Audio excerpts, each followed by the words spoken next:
ಶಾಂತಿ ಸಾಮರಸ್ಯದ ಊರಾದ ಕುರ್ನಾಡಲ್ಲಿ ನಿನ್ನೆ ನಮಗೆ ಮರೆಯಲಾಗದಂಥ ಒಂದು ಘಟನೆ ನಡೆಯಿತು.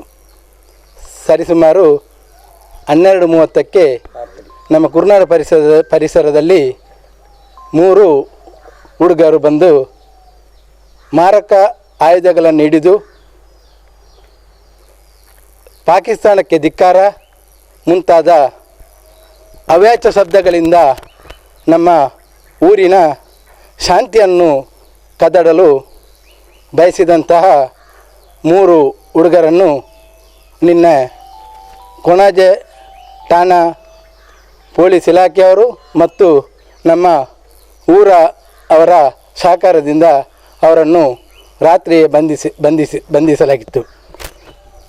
ನಮ್ಮ ಅಭಿಪ್ರಾಯ ಏನೆಂದರೆ, ತಪ್ಪಿತಸ್ಥರನ್ನು ಯಾವುದೇ ಕಾರಣಕ್ಕೂ ಬಿಡದೆ ಕಾನೂನು ರೀತಿಯಲ್ಲಿ ಅವರಿಗೆ ಸೂಕ್ತವಾದ ಶಿಕ್ಷೆಯನ್ನು ನೀಡಿ ನಮ್ಮ ಈ ಕುರ್ನಾಡು ಗ್ರಾಮದ ಶಾಂತಿ ಸಾಮರಸ್ಯವನ್ನು ಕಾಪಾಡಬೇಕಂತೇಳಿ ನಾನು ಈ ಮಾಧ್ಯಮದ ಮೂಲಕ ವಿನಂತಿಯನ್ನು ಮಾಡ್ತಾ ಇದ್ದೇನೆ.